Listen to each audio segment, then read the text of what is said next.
On the news tonight, Buhari seeks Senate approval on 10 billion naira for Kogi State. 173 Libya returnees arrive Nigeria. And on the foreign scene, Russia vows to prevent clashes with Assad forces.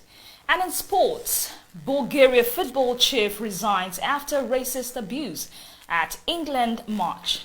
I am Priscilla Iworm with the news on the hour. President Muhammadu Buhari on Tuesday sent a letter to the Senate seeking its approval for the payment of 10 billion naira to Kogi State.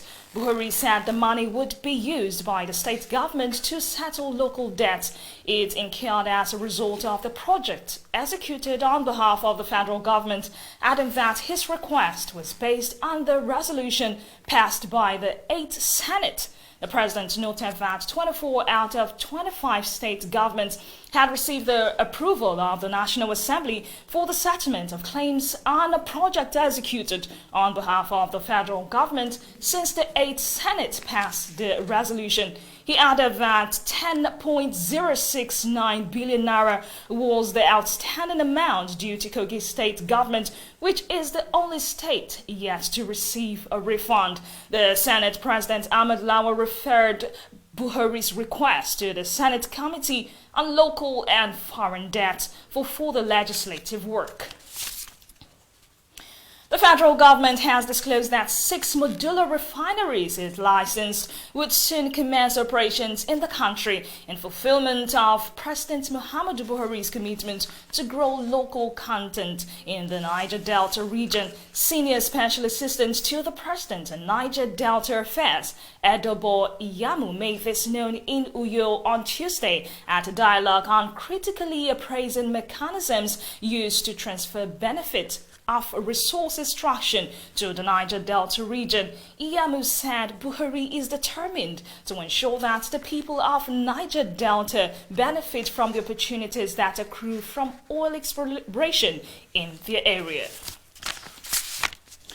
The chairman Senate Committee on Army, Senator Ali Ndume, on Tuesday said that 840 Nigerian soldiers killed by the Boko Haram terrorists from 2013 till date were buried in the military cemetery located in Maiduguri, the Borno state capital. He said the figure did not include all the soldiers killed by the insurgents and buried in all the military cemeteries located in other parts of the northeast geopolitical zone. Ndume, who stated this while briefing journalists in Abuja on the findings by his colleagues who recently returned from Maiduguri, however, denied reports of mass burial of soldiers killed by the terrorists. Ndume added that the Senate panel was already investigating allegations that some non-governmental agencies operating in the Northeast were providing useful information to the Boko Haram leaders. The National Emergency Management Agency on Tuesday received 173 Nigerians assisted to return from Libya, where they had been stranded. The returnees who arrived in the country in 2 different flights were received by the coordinator, Lagos Territorial Office NEMA, Abubakar Mohammed, at the cargo wing of the Murtala Mohammed International Airport, Lagos. Mohammed said the Nigerians were assisted back home by the International Organization for Migration and the European Union under the Assisted Voluntary Returnees Program, which began in April 2017. Let's take a quick break on this note and we'll be right back. Don't go away. Cut a slice of the north-central Nigeria with its raw mix of cultures, treasures, and amazing people.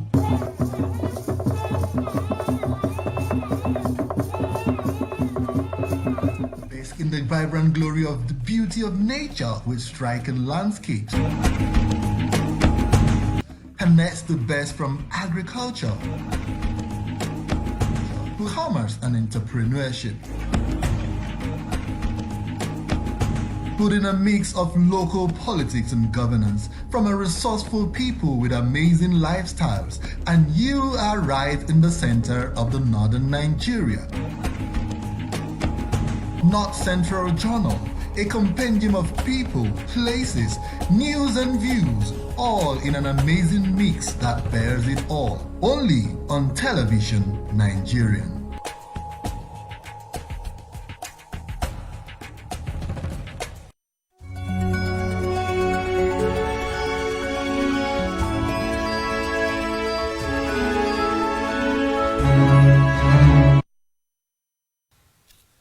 Thanks for being there. If you're just joining us, this is the news on the hour on Television Nigerian. Moving on, the Nigeria Customs Service on Monday announced an indefinite ban on importation and exportation of goods through the land borders. Controller General Nigeria Customs Service Colonel Hamid Ali, retired, who stated this at a press conference in Abuja, also said Niger Republic had placed a ban on export of rice to Nigeria as a result of Nigeria's border closure. This came as Nigeria Immigration Service said it had stopped 1,111 foreigners from entering Nigeria since August 20th, 2019, when the country's land borders were partially closed. Ali said the aim of the exercise is to better secure Nigeria's borders, address trans-border security concerns, and strengthen the economy. The closure of the borders is being enforced by the Nigeria Customs Service and Nigeria Immigration Service in collaboration with the Nigerian Armed Forces and the Nigerian Police Force. The Minister of Agriculture and Rural Development, Sabo Nanono, says Nigeria is producing enough food to feed itself and send to neighboring countries, describing the cry by some Nigerians of hunger in the country as laughable, insisting that there was no hunger in Nigeria. The minister, who spoke on Monday at a press briefing to mark the 2019 World Food Day in Abuja, said Nigeria has attained food sufficiency and food is very cheap in Nigeria compared to other countries. Nanono said the federal government decided to shut the borders owing to the excesses of neighboring countries that had made the country a dumping ground for expired rice and other goods. The personnel of the Enugu State Police Command has arrested 6 suspected members of the Supreme Viking Confraternity during the initiation of a new member. The State Police Public Relations Officer and the National Coordinator of the police campaign against cultism and all the vices, Ebere Amaraizu, said the suspects were arrested by an official of the Emene Division in the Akpoga Nike Forest during the initiation of a new member on Saturday around 10 p.m. Amaraizu, who stated that the arrest of the suspects were made possible by credible information provided by the police, by members of the public, and well-coordinated operation with the local vigilantes, urged the residents of the state to always report any security concern to the police for effective policing of the state. News Hour continues after this quick break. Don't go away.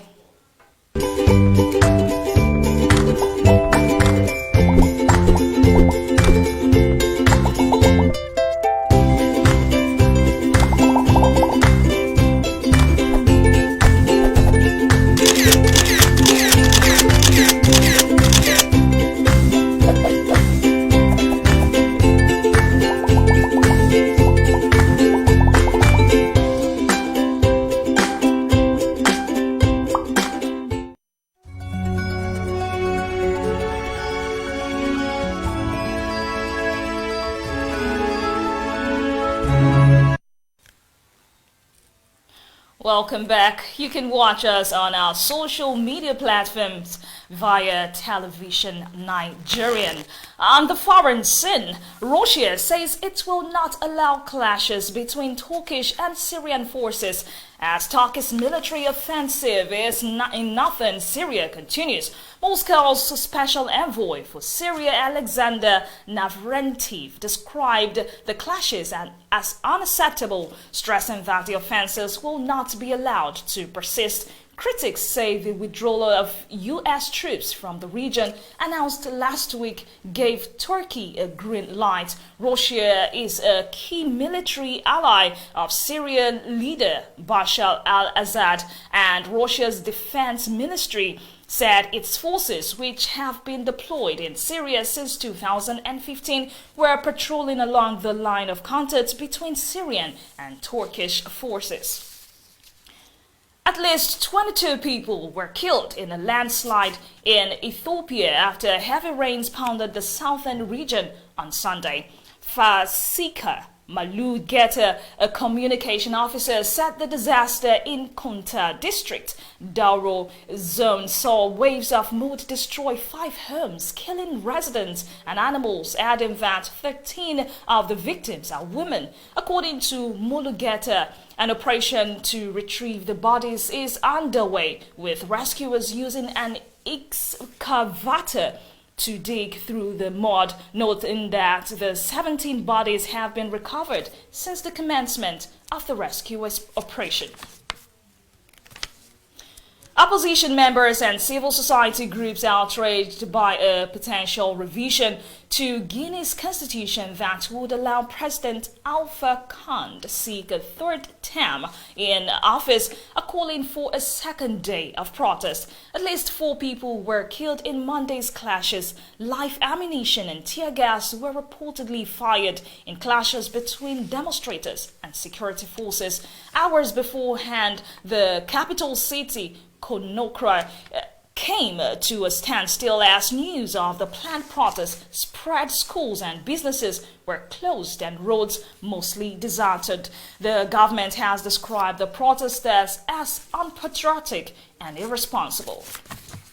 And in sports, Bulgaria's football union chief has resigned on Tuesday, a day after a march against England, and twice halted after England players were targeted by racist chanting. Bulgarian Prime Minister Boyko Borisov has urged Borislav Mihajlov, the president of the Bulgarian Football Union, to immediately step down following Monday's Euro 2020 qualifier in Sofia. The Bulgarian Football Union said in a statement on its website that Mihajlov presented his resignation Tuesday and would hand it to the members of the Bulgarian Football Union Executive Committee during its meeting on Friday. England manager Gareth Southgate said his side had made a statement by deciding to complete the match instead of leaving the pitch in the face of the abuse, calling it an unacceptable situation. The League Management Committee organizers of the Nigeria Professional Football League have now picked November 3rd as a new kick-off date for the 2019-2020 NPFL season. The new date is being backed by the conduct of the draw for the competition held late on Monday in Abuja. The draw was supervised by the LMC chairman Shehu Diko and the company's chief operating officer Salihu Abubakar. According to the LMNC, the league will revert to its original format of the 20 club sides represented in the single MPFL log during the course of the season, which will run from November to May. Each club will play in a double round-robin system. To end the news at 8 p.m., we told you that President Buhari seeks Senate approval of 10 billion naira for Kogi State. We reported that 173 Libya returnees arrived Nigeria. And on the foreign scene, Russia vows to prevent clashes with Assad forces. And in sports, we told you that Bulgaria football chief resigns after racist abuse at England match. That was the news on the hour on Television Nigerian. Many thanks for watching. I'm Priscilla Awurm. Do have a good night's rest.